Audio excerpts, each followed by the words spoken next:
आज के दिन को वर्ल्ड वेल डे यानी विश्व वेल दिवस के रूप में मनाया जाता है और आज अल्पसंख्यक अधिकार दिवस के रूप में भी मनाते हैं। चलिए आगे बढ़े खबरों में। अच्छा, पहली खबर तो ये देखिए, अभी हाल ही में जो दिल्ली के रेलवे स्टेशन पर भगदड़ मची थी, उसके बाद अब जागी सरकार और देश के 60 बड़े रेलवे स्टेशनों पर भीड़ को कंट्रोल करने के लिए अब एक नया फॉर्मूला लागू किया जाएगा। मतलब हमारे देश के जो सबसे ज्यादा व्यस्त रेलवे स्टेशन है, जहाँ सबसे ज्यादा लोग बाग आते हैं, उन 60 रेलवे स्टेशनों का चयन किया गया है जहाँ स्थायी होल्डिंग क्षेत्र विकसित करने की योजना है सरकार की, और AI यानी आर्टिफिशियल इंटेलिजेंस की मदद से लोगों की भीड़ का प्रबंधन किया जाएगा, क्राउड मैनेजमेंट किया जाएगा। तो पहला तो प्लान ये बनाया है सरकार ने। इसके अलावा रेल मंत्रालय की तरफ से एक बड़ा फैसला ये भी लिया गया है, फिलहाल कुछ समय तक के लिए दिल्ली रेलवे स्टेशन पर प्लेटफॉर्म टिकट बिक्री पर रोक लगा दी है। लगभग एक सप्ताह तक शाम 4 बजे से लेकर रात 11 बजे तक प्लेटफॉर्म टिकट की बिक्री नहीं हो पाएगी। तो कुछ ये रेलवे की तरफ से फैसले लिए गए हैं। नई दिल्ली में रेलवे स्टेशन भगदड़ मामले के बाद एक तो स्टेशन पर CRPF की तैनाती भी की गई है और 26 फरवरी तक काउंटर प्लेटफॉर्म टिकट बंद रहेंगे और 60 बड़े रेलवे स्टेशनों पर होल्डिंग एरिया बनाने की भी तैयारी है। तो ये 3 बड़े प्लान है। वैसे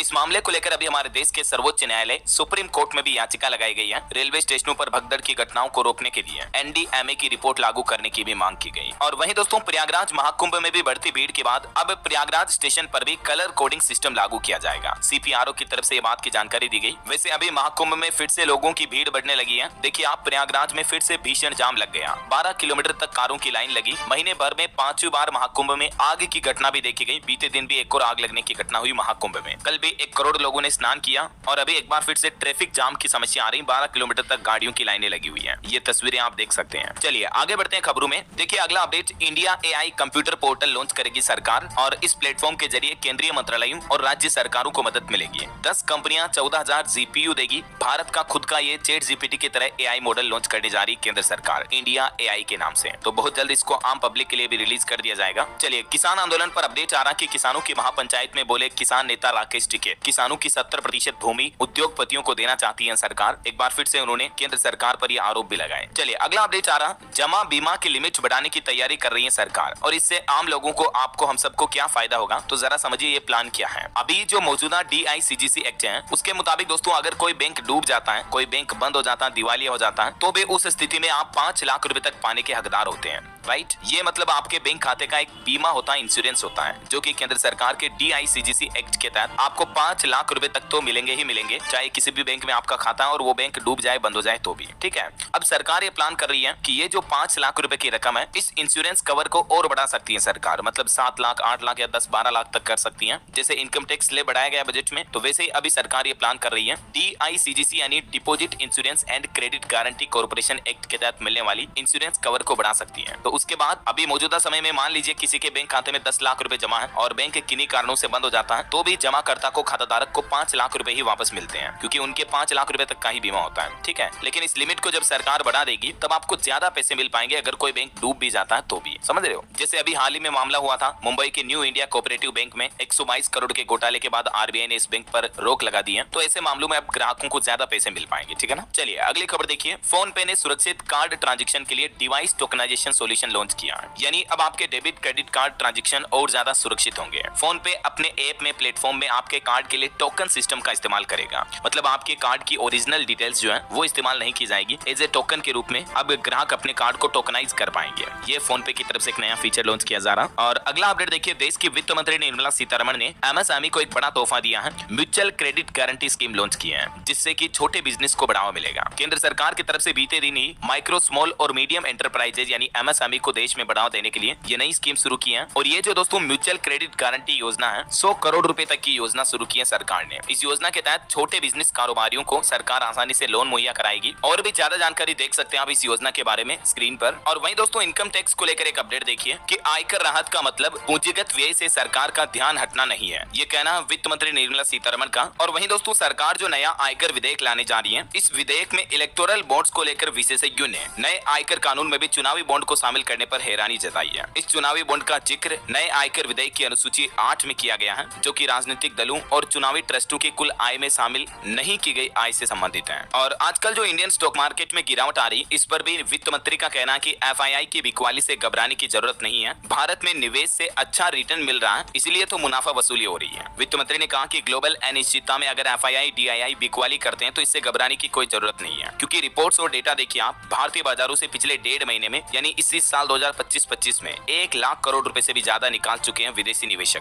तो यही कुछ वजह है कि अभी इंडियन स्टॉक मार्केट में आप देख रहे होंगे पिछले कुछ महीनों से लगातार गिरावट देखी जा रही है ना। वहीं भारत के व्यापार घाटे पर भी रिपोर्ट देखिए, भारत का कुल व्यापार घाटा बढ़कर 2.67 अरब डॉलर हो चुका है। सरकार की तरफ से आयात निर्यात के भी आंकड़े जारी किए गए। ये देख सकते हैं आप इस टेबल में, इंपोर्ट एक्सपोर्ट के डेटा भी जनवरी 2024 से लेकर 2025 तक के हैं। पिछले महीने जनवरी में व्यापार घाटा बढ़कर 1.99 लाख करोड़ हुआ। मर्चेंडाइज एक्सपोर्ट लगभग 2.5% कम हुआ, जबकि इंपोर्ट 10.3% तक बढ़ा है। चलिए अगली खबर आ रही है, एप्पल कंपनी का सबसे सस्ता मोबाइल फोन कल 19 फरवरी को लॉन्च होने वाला। एप्पल अपना नया SE4 मॉडल रोल आउट करने जा रही है। वहीं टेक न्यूज से एक और खबर है, जोमेटो का भी अपना पहला AI टूल लॉन्च कर दिया गया है। जोमेटो और ग्रोसरी डिलीवरी कंपनी जोमेटो ने AI से less customer support platform Nugget नाम से लॉन्च किया है। और बड़ी खबर देखिए, बिहार के जमुई में तनाव के बाद 2 दिनों के लिए इंटरनेट सेवा को बंद किया गया। 100 लोगों पर FIR दर्ज हुई, 8 लोग इस संबंध में गिरफ्तार भी हो चुके हैं। जमुई में 2 पक्षों के बीच तनाव का मामला अब गहराता जा रहा और इसलिए इस इलाके में 2 दिन तक इंटरनेट सेवाओं को भी बंद रखा जाएगा। चलिए अगला अपडेट आ रहा, भारत पहुंचे कतर के अमीर शेख तमीम। PM मोदी ने एयरपोर्ट पर जाकर उनका वेलकम किया। इस दौरान विदेश मंत्री S जयशंकर भी मौजूद थे। अभी वो 2 दिन की भारत यात्रा पर आए हुए हैं। चलिए अगला अपडेट देखिए, बीते दिन दिल्ली NCR में भूकंप के तेज झटके लगे। लोग बाग दहशत में आ गए, डर के मारे घरों से बाहर निकल गए। कल सुबह ही अचानक धरती कांपी। न सिर्फ दिल्ली NCR में बल्कि उत्तर प्रदेश, बिहार, उड़ीसा समेत देश के कई राज्यों में ये भूकंप के झटके महसूस हुए हैं। लोग बोले कि ऐसे झटका लगा जैसे ट्रेन रुकी हो। देश के प्रधानमंत्री नरेंद्र मोदी ने भी इस घटना के बाद ट्वीट करते हुए लिखा कि सभी धैर्य बरतें और सतर्क रहें, घबराने की कोई जरूरत नहीं है।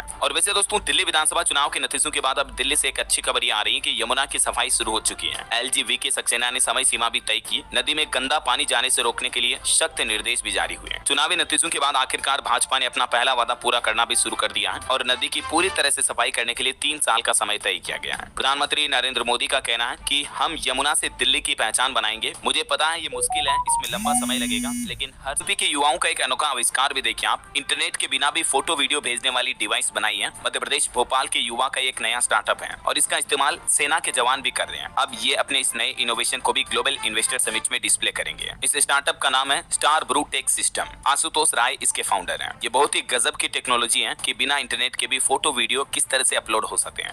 चलिए अगली खबर देखिए, भाजपा को एक साल में 4,340 करोड़ का चंदा मिला, जिसमें से 51% खर्च किया गया। दूसरे नंबर पर कांग्रेस रही। आम आदमी पार्टी का चंदा भाजपा से तकरीबन 200 गुना कम रहा। ये 2023-24 में पार्टियों को कितना चंदा मिला और कितना खर्च किया, इसकी पूरी लिस्ट भी आप देख सकते हैं। चुनाव आयोग की तरफ से ये रिपोर्ट जारी की गई। वहीं कुछ पॉलिटिक्स के अपडेट देखिए आप। इंडियन ओवरसीज कांग्रेस के अध्यक्ष और राहुल गांधी के करीबी शैम पित्रोदा ने कहा कि चीन भारत का दुश्मन नहीं है, हमें उसके साथ मिलकर काम करना चाहिए। हालांकि कांग्रेस ने उनके बयान से किनारा किया। वहीं इधर जब कांग्रेस सांसद शशि थरूर ने PM मोदी और केरल सरकार की तारीफ की, तो केरल की कांग्रेस बोली कि पार्टी की उम्मीद को ठेस नहीं पहुंचाना चाहिए, कार्यकर्ताओं को धोखा ना दें। बात कुछ यूं है कि क्योंकि कांग्रेस तो विपक्ष की पार्टी है, उसके बावजूद शशि थरूर ने PM मोदी के अमेरिकी दौरे और राष्ट्रपति डोनाल्ड ट्रंप की मुलाकात की मीटिंग की तारीफ की थी। तो अब कांग्रेस उनसे खफा भी है, कांग्रेस पार्टी है। चलिए अगला अपडेट आ रहा, दिल्ली के रामलीला मैदान में भाजपा सरकार के शपथ ग्रहण समारोह की तैयारियां शुरू हुई। दिल्ली के नए मुख्यमंत्री की शपथ परसों 20 तारीख को होगी और कल 19 तारीख को विधायक दल की बैठक होगी और उसमें मुख्यमंत्री का नाम तय किया जाएगा। शपथ ग्रहण कार्यक्रम में प्रधानमंत्री नरेंद्र मोदी समेत 20 राज्यों के मुख्यमंत्री भी आएंगे। हालांकि भाजपा ने अभी तक भी CM का फेस तय नहीं किया है, तो देखते हैं कल 19 तारीख को पता चल जाएगा कि यूक्रेन जंग पर बड़ी खबर देखिए आप। अब रूस और अमेरिका में आज हाई लेवल मीटिंग की संभावना है। रूस ने तो इस बात की पुष्टि की है। विदेश मंत्री लावरोव और पुतिन के सलाहकार आज सऊदी भी रवाना होंगे। तो देखते हैं इस मीटिंग में क्या कुछ फैसले लिए जाते हैं। उम्मीद है कि काफी लंबे समय से चल रही जंग पर विराम लग सके तो अच्छा होगा। और वही खबर देखिए, शुरू हुआ भारत और बांग्लादेश के बीच भी सीमा समन्वय सम्मेलन, जिसके तहत दोनों देशों के बीच बातचीत होगी। 20 तारीख तक चलेगा ये सम्मेलन, ठीक है। और एक चौंकाने वाली रिपोर्ट सामने आ रही है कि अप्रैल 2024 से लेकर जनवरी 2025 की अवधि में देश के कुल निर्यात में पिछले वर्ष की अवधि की तुलना में 7.25% तक की बढ़ोतरी देखी गई। मतलब कहीं न कहीं भारत का एक्सपोर्ट बढ़ा है, जो कि अच्छी बात है। और मोबाइल फोन एक्सपोर्ट पर भी खबर देखिए, जनवरी में भारत ने खूब बेचे स्मार्टफोन। 140% तक बढ़ा भारत का मोबाइल फोन एक्सपोर्ट निर्यात, जिससे भारत को 25,000 करोड़ रुपए तक की रिकॉर्ड तोड़ कमाई भी हुई। PLI योजना के तहत भारत में मोबाइल फोन का उत्पादन बढ़ा है और एक्सपोर्ट भी काफी अच्छा बढ़ा है। ये पिछले महीने के डेटा भी आप देख सकते हैं ना। चलिए अगली खबर आ रही, CBSE ने सोशल मीडिया में प्रसारित बोर्ड परीक्षा 2025 के प्रश्न पत्रों के लीक होने से संबंधित दावों का खंडन किया। दरअसल CBSE के बोर्ड एग्जाम शुरू होने के बाद अब सोशल मीडिया पर कई तरह की अफवाहें चल रही हैं कि पेपर लीक हो गया, पेपर लीक हो गया। तो इन चर्चाओं पर CBSE ने सफाई देते हुए कहा कि अफवाहों पर ध्यान नहीं दे छात्र, पेपर लीक की बातें फेक हैं। चलिए अगला अपडेट देखिए, प्रधानमंत्री आवास योजना 2.0 का शुभारंभ हुआ। जल्दी आप इसमें अप्लाई कर सकते हैं। ऐसे लोग जिनकी सालाना आय 9 लाख रुपए इससे कम है, तो वो इस योजना का लाभ उठा सकते हैं। इस ऑफिशियल पोर्टल के जरिए आप ऑनलाइन अप्लाई कर सकते हैं और इस योजना के तहत आपको घर बनाने के लिए 2.5 लाख रुपए की सहायता राशि सरकार द्वारा दी जाएगी, ठीक है ना। पीएम आवास योजना 2.0 यानी कि इसके दूसरे चरण के लिए नए ऑनलाइन आवेदन शुरू हो चुके हैं, ठीक है ना। ये QR कोड स्कैन करके भी आप ऑनलाइन अप्लाई कर सकते हैं। चलिए अगली खबर देखिए। अब छत पर उतरेगी एयर एम्बुलेंस। मद्रास IIT के स्टार्टअप ने कमाल कर दिखाया है, जिससे हमारे भारत के स्वास्थ्य के क्षेत्र में क्रांतिकारी बदलाव आएंगे। साल 2026 से ही भारत एयर एम्बुलेंस सेवा शुरू करने का प्लान कर रहा है। मतलब हॉस्पिटल की छत पर ही छोटे हेलीकॉप्टर की तरह जो एयर एम्बुलेंस होगी वो उतर पाएगी। चलिए अगला अपडेट देखिए। मार्केट रेगुलेटर सेबी ने नए RPT पोर्टल के साथ कॉर्पोरेट गवर्नेंस को बढ़ाया और इससे भारतीय स्टॉक मार्केट में पारदर्शिता यानी ट्रांसपेरेंसी और बढ़ेगी। ये देख सकते हैं आप सेबी का नया RPT पोर्टल क्या है और इससे मार्केट लिस्टेड कंपनियों को कैसे लाभ होगा। चलिए अगली खबर देखिए। साइंस से आ रही है। वैज्ञानिकों को एक बड़ी सफलता मिली है। वायरस से एंटीबायोटिक विकसित करने की नई विधि खोजी है, जिससे कि बैक्टीरिया के खिलाफ प्रभावी दवा बनाने की उम्मीद जगी है। वैज्ञानिकों की तरफ से प्रोटीन, वायरस और बैक्टीरिया से जुड़ी ये नई तकनीक विकसित की गई है, जिससे कि आने वाले समय में आपको बैक्टीरिया, वायरस के अच्छी दवाइयां, बेहतर टीके देखने को मिलेंगे, है ना। और एक वैज्ञानिकों का शोध सामने आ रहा है कि बिजली संयंत्रों से निकलने वाले प्रदूषण से घट रही है फसलों की पैदावार भी।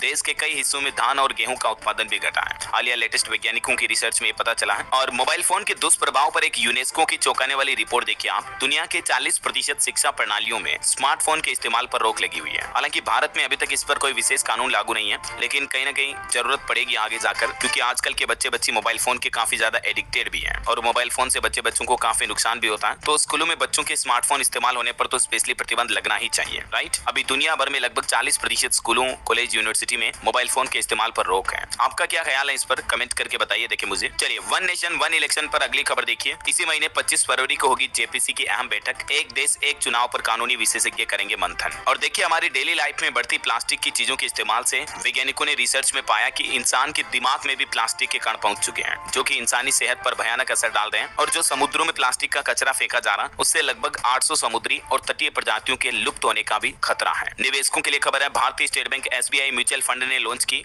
जन निवेश SIP, जिसमें मात्र आप 250 रुपए से भी निवेश SIP म्यूचुअल फंड के जरिए शुरू कर सकते हैं। वहीं खबर है उत्तराखंड में कार्य मंत्रणा समिति की बैठक में 3 दिन का एजेंडा तय हुआ। 20 फरवरी को उत्तराखंड का बजट भी पेश किया जाए। 6000 जो कि देश की चौथी पीढ़ी की गहरे समुद्र में चलने वाली पनडुब्बी है, इसका परीक्षण भी पूरा हुआ। 2025 के अंत तक 500 मीटर का ट्रायल होगा। और एक बड़ी अच्छी खबर देखिए। अंतर्राष्ट्रीय स्तर के 20 स्कूल खोलने के लिए 2000 करोड़ देगा अदानी समूह। अदानी ने इसके लिए एक निजी कंपनी जेम्स एजुकेशन के साथ समझौता भी किया है। और खबर तो ये भी है कि अदानी अब स्पेस में भी लगा सकते हैं छलांग। SSLV के निजीकरण में समर्थित कंपनी फाइनलिस्ट बनी। चलिए खबर है ब्रिटेन के पूर्व प्रधानमंत्री ऋषि सुनक ने विदेश मंत्री एस जयशंकर से भी मुलाकात की, जो अभी वो भारत दौरे पर अपने परिवार के साथ आए हुए हैं। तो वही देखिए एपिडा ने पहली बार ऑस्ट्रेलिया को भारतीय अनार की समुद्री खेप भेजी। अभूतपूर्व गति से बढ़ रहा देश का कृषि निर्यात भी। कार्बन डाइऑक्साइड पर एक और रिपोर्ट आ रही कि भारत का हरित आवरण उत्सर्जन से अधिक कार्बन सोखता है। IISER बोला कि सदाबहार जंगल की अहम भूमिका है। चलिए अगली बड़ी खबर देखिए। सुप्रीम कोर्ट का कहना है कि जल्द सुनवाई न होना आरोपी के मौलिक अधिकारों का हनन है। अगर किसी केस में बहुत ज्यादा लंबा समय लग जाता है तो। ऐसे एक मामले पर राजस्थान हाईकोर्ट ने भी कहा कि समय पर सुनवाई नहीं होने का मतलब न्याय से ही दूरी है। हाईकोर्ट ने रेड चेयरमैन से कहा कि फुल टाइम करो सुनवाई, 3 दिन में केस सुनवाई पर आना चाहिए। चलिए कुछ और स्टेट न्यूज अपडेट देख लेते हैं दोस्तों फटाफट से। देखिए राजस्थान में 1096 पदों पर होगी RS 2024 की भर्ती। RPSC ने 363 पद बढ़ाए। ये देख सकते हैं आयोग की तरफ से करेक्शन लेटर भी जारी किया गया। वहीं खबर है राजस्थान जैसलमेर में देखिए नहरी विभाग की पाइपलाइन फटी। 50 से ज्यादा घरों में 5 फीट तक पानी भर गया। लोग बोले कि अब तो ढहने का भी खतरा है। वहीं राजस्थान के पूर्ण बजट से कौशल विकास क्षेत्र को भी बड़ी उम्मीद है। नए प्रशिक्षण केंद्रों की स्थापना होगी, तकनीकी शिक्षा का विस्तार होगा। ये भी राजस्थान सरकार प्लान बना रही, विक्रम सिंह का ये कहना है। और एक अच्छी खबर देखिए। राजस्थान की छात्राओं को राजस्थान कोप सिटीजन मोबाइल ऐप की जानकारी दी गई। SP बोली कि सोशल मीडिया के जरिए आजकल अपराध बढ़ रहे हैं, डिजिटल फ्रॉड, साइबर क्राइम कितनी ज्यादा बढ़ रहे हैं। तो इन परेशानियों में पुलिस से संपर्क करें। इस राजस्थान कोप सिटीजन मोबाइल ऐप के जरिए आप भी कभी भी कहीं भी कंप्लेन कर सकते हैं। खास करके लड़कियों को भी सुरक्षा इससे मिलती है। इस बाबत ज्यादा जानकारी आप देख सकते हैं। इसका ट्रायल किया गया। एक ही दिन में 21,000 से भी ज्यादा लोगों ने डाउनलोड किया राजकोप सिटीजन ऐप। छात्रा को 3 मिनट में हेल्प मिली। अब तक कुल 17 लाख से भी ज्यादा लोग इस ऐप को इंस्टॉल कर चुके हैं, क्योंकि अभी हाल ही में राजकोप सिटीजन ऐप में women safety need help feature भी जोड़ा गया है, जिसमें अब आपको ऐप की मदद से ही महिलाओं को सहायता मिल पाएगी, लोकेशन वगैरह भी पहुंच जाएगी। और एक अच्छी खबर देखिए। झुंझुनू समेत राजस्थान के 20 जिलों में खुलेंगे एग्रो क्लिनिक। फसल संबंधित रोगों की हो सकेगी जांच, किसानों को मिलेगा फायदा। और दोस्तों आजकल जो हार्ट अटैक, कार्डियक अरेस्ट के मामले काफी बढ़ रहे हैं, तो इस बीच सरकार एक नई पहल करने जा रही है। स्कूलों में बच्चों को CPR ट्रेनिंग दी जाएगी, क्योंकि दुनिया के कई देशों में इस तरह की ट्रेनिंग दी जाती है बच्चों को, तो भारत में भी इस तरह की ट्रेनिंग शुरू होनी चाहिए। ये भी मांग की जा रही सरकार से। चलिए अगला अपडेट देखिए। मध्य प्रदेश के मुख्यमंत्री बोले कि पुलिस ने खेलों में भी नाम रोशन किया। भोपाल में पुलिस वाटर स्पोर्ट्स प्रतियोगिता शुरू हुई। 557 प्रतिभागी आए। वहीं खबर है MP के 9 राज्यों की 250 कन्याओं का विवाह होगा। बागेश्वर धाम में 19 तारीख से बुंदेलखंड महोत्सव शुरू होने जा रहा है। देश की राष्ट्र राष्ट्रपति द्रौपदी मुर्मू भी नवविवाहित जोड़ों को आशीर्वाद देने आएंगी एमपी के छतरपुर बागेश्वर धाम में। चलिए अगली खबर देखिए। यूपी सरकार के अफसरों को सुप्रीम कोर्ट ने फटकारा और पूछा कि कुशीनगर की मस्जिद क्यों तोड़ी, क्या अवमानना की कार्रवाई कर दें। वहीं खबर है यूपी में अब संगम नौचंदी ट्रेन में सेक्टर मजिस्ट्रेट करेंगे crowd management. Meerut railway station पर भी नई व्यवस्था लागू की गई। दिल्ली स्टेशन पर भगदड़ के बाद अब ये यूपी रेलवे स्टेशनों पर भी प्लान चेंज किया जा रहा है। और देखिए उत्तर प्रदेश की राजधानी लखनऊ में राष्ट्र प्रेरणा स्थल का पीएम मोदी उद्घाटन करेंगे। और लखनऊ डीएम ने बैठक में कहा मेधावी छात्रों को जल्द ही मिलेगा टेबलेट और स्मार्टफोन भी। और बिहार से भी देखिए बड़ी खबर, पटना जंक्शन पर प्रयागराज जाने वाले यात्रियों की भारी भीड़ लगी हुई है, फिर से दिल्ली की ही तरह तस्वीरें आप देख सकते हैं। और एक अच्छी खबर है, बिहार को एक और ग्रीनफील्ड हाई स्पीड कॉरिडोर मिलने जा रहा। उप मुख्यमंत्री विजय सिन्हा बोले नारायणी गंगा कॉरिडोर के नाम से केंद्र सरकार को इसका प्रस्ताव भी भेजा गया है। और खबर है झारखंड में 19 तारीख से बारिश का अनुमान है। मेघ गर्जन और वज्रपात का भी येलो अलर्ट है। हिमाचल सरकार की नई प्लानिंग देखिए आप, प्रत्येक शनिवार को बिना बैग के स्कूल जाएंगे बच्चे। टीचिंग डे 185 से बढ़ाकर 243 किए गए। और समर विंटर वेकेशन स्कूलों में भी छुट्टियों का नया शेड्यूल जारी किया हिमाचल सरकार की तरफ से स्कूली बच्चों के लिए। ये कुछ नए प्लान जारी किए गए, देख सकते हैं आप जानकारी। और कल जो दिल्ली में भूकंप आया उसके झटके हरियाणा में भी लगे। गुरुग्राम रोहतक समेत 5 जिलों में असर देखा गया। डर के मारे लोग घरों से बाहर निकल आए। और देखिए हरियाणा में महिला कर्मचारियों के लिए भी बड़ी अच्छी खबर आई है। मनपसंद जिलों में उनकी नियुक्ति की जाएगी, ट्रांसफर किए जाएंगे। महिला कर्मचारियों के लिए हरियाणा सरकार ये नई नीति बनाने जा रही है ना। और खबर है दूसरा अखिल भारतीय राज्य जल मंत्रियों का सम्मेलन 18-19 फरवरी को राजस्थान के उदयपुर में आयोजित होने जा रहा है। चलिए कुछ एजुकेशन के अपडेट देखते हैं। देखिए परीक्षा पे चर्चा कार्यक्रम का 7वां एपिसोड आयोजित हुआ। मेरी कॉम, अवनी और सुहास ने छात्रों से कहा कि फेल्योर कामयाबी का सबसे बड़ा पार्ट है, तो खुश रहें, फेल्योर से सीखें, पर संतुष्ट कभी ना हो ताकि प्रोग्रेस जारी रहे। और खबर है ICMAI का 2025 एग्जाम कैलेंडर भी जारी हुआ। 14 जून को होगी CMA फाउंडेशन की परीक्षा। 15 अप्रैल तक फॉर्म भर सकते हैं, ये तारीख वगैरह देख लीजिएगा। और यूपी में देखिए नकल माफियाओं पर नकेल कसने की तैयारी की जा रही। 3 शहरों के परीक्षा केंद्रों में अनावश्यक अनाउंसमेंट पर रोक लगा दी गई है। यूपी बोर्ड के एग्जाम 24 फरवरी से शुरू होने जा रहे हैं और इससे पहले योगी सरकार ने ये प्लान बनाया। और अंतर्राष्ट्रीय न्यूज पर खबर है, सऊदी अरब में मिलेंगे रूस और अमेरिका के विदेश मंत्री। यूक्रेन संकट के समाधान पर होगी चर्चा। वहीं दोस्तों अध्यात्म से जुड़ी कुछ खबरें देखिए। एक रिसर्च सामने आ रही है कि मंत्र जप और ध्यान करने से, मतलब मेडिटेशन करने से तनाव, डिप्रेशन, एंजाइटी दूर होती है। जब हम परिवार और साधु संतों के साथ रहते हैं तो हमें नकारात्मक विचारों से मुक्ति मिलती है। तो आजकल की भागती दौड़ती जिंदगी में जो अधिकतर लोग तनाव, स्ट्रेस का शिकार है, वो घर पर ही करें। थोड़ा मेडिटेशन, व्यायाम, ध्यान वगैरह अवश्य करें, है ना, ब्रीदिंग एक्सरसाइज करें। और एक खबर है, इसी महीने 26 फरवरी को महाशिवरात्रि है। अगर आप मंदिर में पूजा नहीं भी कर पाए तो भी घर में आप स्थापित कर सकते हैं शिवलिंग वगैरह।